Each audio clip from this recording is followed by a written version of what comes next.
Hey guys, so this is going to be a review for Smackdown for July the 17th, 2009. Again, I'm sorry, I know it's really late. It has been sale week at my place of work. So I have been swamped all week, so I haven't had time to do anything. But now my summer should calm down a little, so I should be a little more on time with these things in the future. So what can I say about this Smackdown? It wasn't as bad as the last Smackdown. It was better than the last Smackdown, that's certainly true. And it was certainly better than the fiasco that was Raw with guest host Seth Green. But I didn't think it was great. I thought it had some good points, but really every wrestling show should have some good points. I think overall the bad points were so puzzling as to why they were even there that I was frustrated. Most of the in-ring action was quite decent, but I don't know, the whole package wasn't quite right for me. Anyway, we start off with the Jeff Hardy promo, which is often how we start off these days. I never think it's a good way to start off because I believe Jeff Hardy's promo is severely lacking. He said about how Punk made a shocking revelation last week, and we see a recap of Punk's quite good 3 strikes and you're out promo against Jeff Hardy. Jeff Hardy claims that Punk misunderstands by thinking that Hardy's trying to hide something or anything like that. Hardy claims that he hasn't failed a drug test in over a year, and says he's never been to rehab, he's always healed himself. Which immediately at that point I thought isn't actually a great way to sell yourself. I don't know, maybe it's just me, but I think people with a substance abuse problem probably should go to rehab if it's offered to them.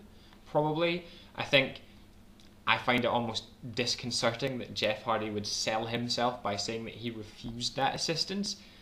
Which is interesting as it leads into CM Punk appearing, who CM Punk is now getting proper heel heat. He's now a fully established heel. The crowd aren't confused over how to react to him anymore. He's fully turned as a heel, which I think is kind of a shame, because I was enjoying the slow, slightly odd heel turn, and I still think he's making a lot of sense in what he says. So it's a shame that the crowd have fully gone for it so early, but what can you do?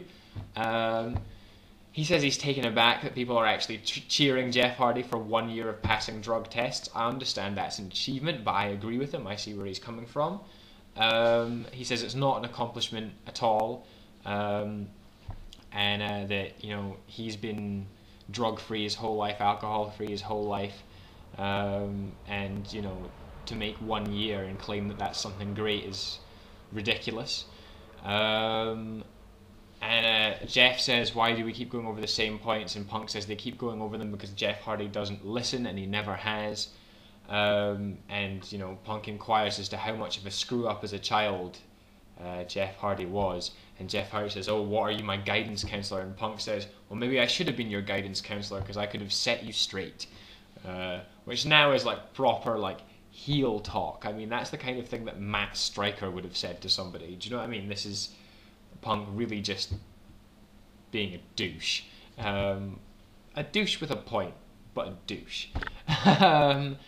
And he says that Hardy's a joke, and he says to Hardy, oh, who do you think you are? And Hardy says, I think I'm the next World Heavyweight Champion. In fact, I know I am.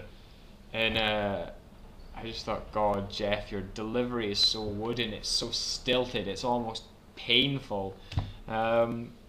Very obvious line, but it went down quite well with the crowd.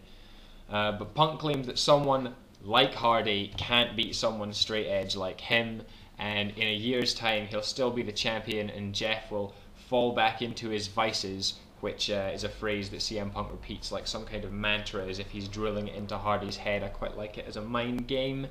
And then Punk's promo makes a really interesting point that I really liked. I really liked this point. He says that it scares him to see legions of children looking to Jeff Hardy as a hero, because it means that millions of kids will see their hero become just another statistic. And I thought that was really biting, really vicious, but also not totally nonsensical. I loved it. I loved it as a point. I love the way that Punk is going about making these points. I think it's great. And at that point, Hardy snaps and shoves Punk down, and Punk says, well, you know, I could fight you, but I'm going to be the bigger man because I've got a match coming up next. And that match is the wrestling high point of the evening, easily. It's CM Punk facing John Morrison, and we're reminded that 3 weeks ago Morrison beat Punk clean, which I loved. And we see Punk, you know, getting frustrated after the match and going to shake Morrison's hand, but delivering the go to sleep instead. This match here, I wouldn't have said it was as good as their match 3 weeks ago. In fact, it definitely wasn't as good as their match 3 weeks ago. But it was really good. It started off quite slow. It wasn't that exciting to begin with, but it was sound. I mean, it was good. It just wasn't thrilling to begin with. But it got there eventually.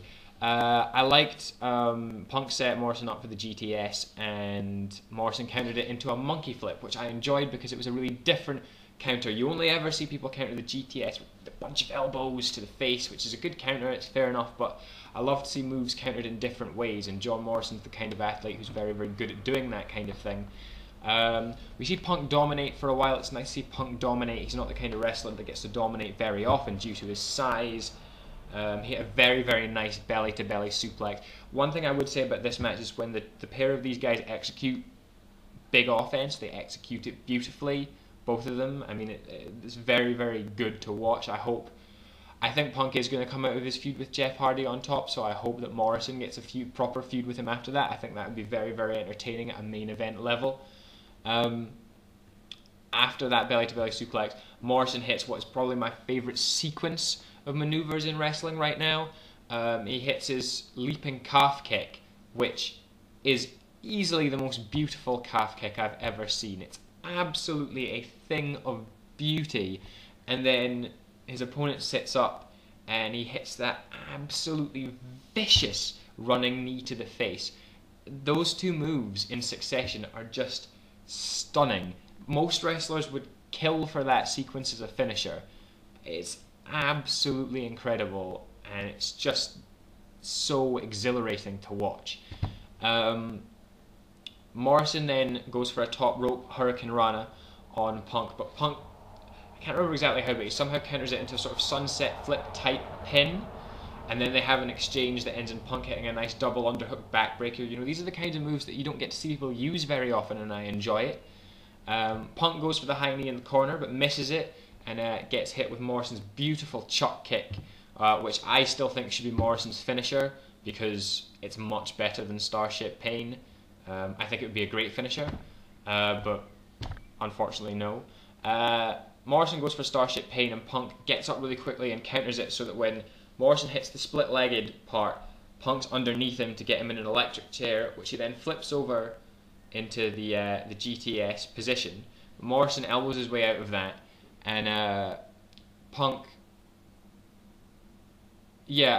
Morrison goes for a leapfrog over Punk, and Punk trips him midair, and he falls on his face, and then Punk, using some technical side, goes for an arm wrench inside cradle.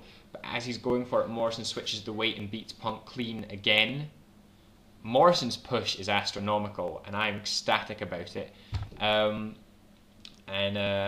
this point, Morrison extends his hand, but Punk just leaves the ring without shaking his hand or anything like that.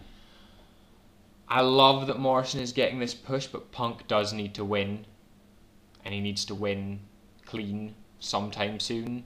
That needs to happen, but this push for Morrison seems like it's really going to happen. I think on SmackDown we're going to get this push for Morrison. On Raw we're going to get a push for Jack Swagger.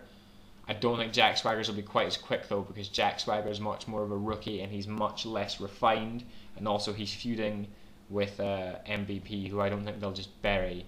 But I enjoy both of these as push ideas, especially Morrison. I've loved Morrison for years, and I think that this push is really going very well. The crowd are really getting into him, and how could they not with that kind of offense? I don't know how they couldn't love it. Anyway, turn over to part 2, and we'll move on to a not so good segment of the evening.